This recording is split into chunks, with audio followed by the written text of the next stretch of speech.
বগুড়ায় হকের দাওয়াত সিদ্দিকিয়া দরবারে পবিত্র শবে বরাত পালিত। যথাযোগ্য ধর্মীয় ভাবগাম্ভীর্যের মধ্য দিয়ে প্রতি বছরের ন্যায় বগুড়া হকের দাওয়াত সিদ্দিকিয়া দরবার ও সুন্নতি জামে মসজিদে মঙ্গলবার দিবাগত রাতে পবিত্র শবে বরাত পালিত হয়েছে, যেখানে অংশ নেন লাখো ধর্মপ্রাণ মুসল্লি। দরবারের প্রতিষ্ঠাতা পরিচালক ও পেশ ইমাম মোহাম্মদ এমএমডি ইমাম আশরাফ আলী মোল্লা সিদ্দিকী হুজুরের তত্ত্বাবধানে সম্মিলিত ইফতার আয়োজনের মাধ্যমে আনুষ্ঠানিকভাবে শবে বরাতের কর্মসূচি শুরু হয়। এরপর বাদ মাগরিব থেকে ফজর পর্যন্ত রাতব্যাপী নানা ইবাদত ও ধর্মীয় কার্যক্রম অনুষ্ঠিত হয়।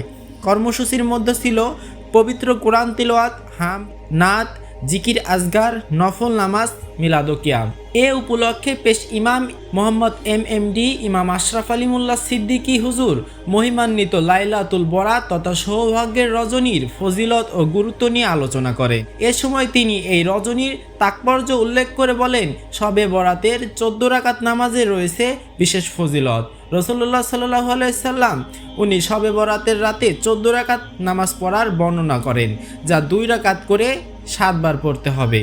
এতে সূরা ফাতিহার সাথে সূরা ইখলাস, সূরা ফালাক, সূরা নাস এবং আয়াতুল কুরসি পড়া সুন্নত রয়েছে। এই নামাজের মাধ্যমে 28 খতম কোরআন পাঠের সওয়াব পাওয়া যায় এমন কথা এসেছে। এর সাথে শবে বরাতের রোজার ফজিলতও অন্যান্য। যারা এই দিনে রোজা রাখবে তাদের জাহান্নামের আগুন থেকে মুক্তি দেওয়া হবে। হাদিসে আরও বলা হয়েছে যে আল্লাহ পাক এই রাতে ওনার বান্দাদের জন্য রহমতের 100টি দরজা খুলে দেন, তবে কিছু ব্যক্তি ছাড়া যারা গুনাহে লিপ্ত, যেমন মুশরিক, মদ্যপানকারী, সুদখোর ইত্যাদি। শবে বরাতে হালুয়া রুটি বানানো বা সেগুলো একে অপরকে উপহার দেওয়া সুন্নত, যদিও এটি ফরজ বা ওয়াজিব নয়। ইসলাম মানুষকে একে অপরকে খেতে দেওয়ার ব্যাপারে উৎসাহিত করেছে। রাতব্যাপী ইবাদত বন্দিগি শেষে দরবার শরীফের পক্ষ থেকে গরুর গোস্তের আলুঘাটি রান্না করে আগত লাখো ধর্মপ্রাণ মুসল্লির জন্য সাহারির ব্যবস্থা করা হয়, যা উপস্থিত মুসল্লিদের মাঝে ব্যাপক প্রশংসা অর্জন করেছে। অনুষ্ঠানের শেষ পর্বে অতীতের সকল গুনাহ ও অন্যায়ের জন্য মহান আল্লাহর দরবারে প্রার্থনা করা হয় এবং দেশ, জাতি ও মুসলিম উম্মাহর শান্তি, সমৃদ্ধি ও কল্যাণ কামনা করে বিশেষ মোনাজাত করা হয়।